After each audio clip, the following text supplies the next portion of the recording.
বিকেল থেকে মহেশতলায় যে পরিস্থিতি সৃষ্টি হয়েছিল, একেবারে রণক্ষেত্রের পরিস্থিতি, দুই পক্ষের সংঘর্ষে উত্তপ্ত হয়ে ওঠে, যেখানে একের পর এক পুলিশের বাইকে আগুন ধরিয়ে দেওয়া হয়, গাড়ি ভাঙচুর করা হয়, রক্তাক্ত হতে হয় পুলিশকে। এই পরিস্থিতির পর কিন্তু রাজনৈতিক তরজাও চরমে পৌঁছেছে। ফিরহাদ হাকিমের বক্তব্য রাখবো আপনাদের সামনে।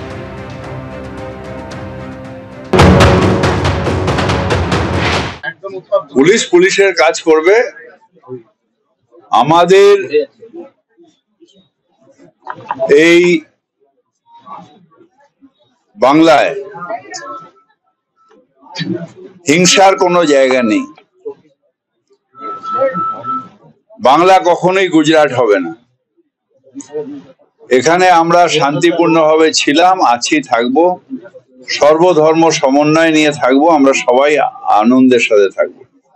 যদি কিছু ক্রিমিনাল তারা ভিন্ন করার চেষ্টা করে, আইন কঠোরভাবে তার প্রতিরোধ করবে।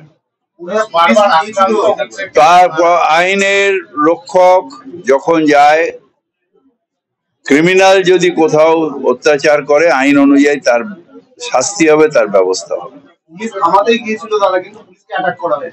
তাকে অ্যারেস্ট হবে, তাকে কড়াতে কড়া শাস্তি হবে। অন ডিউটি কেউ থাকলে তার উপর আক্রমণ হলে আইনের প্রভিশনে যে শাস্তি হবে সেই শাস্তি হবে। কাউকে ছাড়া যাবে না। নো ওয়ান ইজ অ্যাবভ ল। পালাতে তোমাকে দেব না। মমতা মুখ্যমন্ত্রী থাকবে না এই সময় 2026।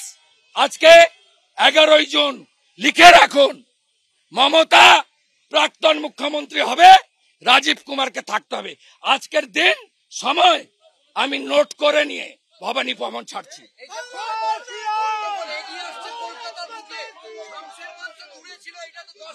মুসলিম লীগের সরকার, মোহাম্মদ আলী জিন্না, সুরাবর্দী, তাদের আদর্শের সরকার, কমপ্লিট মুসলমানের সরকার, কমপ্লিট, এক চোখ বন্ধ। আর আমার পুলিশ ভাইরা মার খাচ্ছে, পুলিশের ছেলেরা মার খাচ্ছে, মহিলারা মার খাচ্ছে, 12টা গাড়ি ভেঙেছে। আমি কলকাতা হাইকোর্টে ছুটির দিনে গিয়ে, অর্ডার আছে, তুমি ফেল করলে প্যারামিলিটারি চাও হিন্দুদের বাঁচানোর জন্য।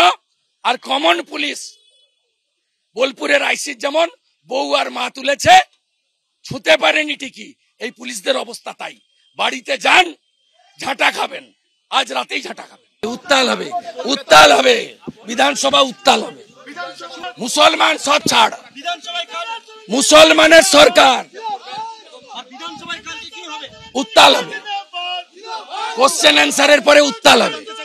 মুসলমানের সরকার, মুসলমানের সরকার।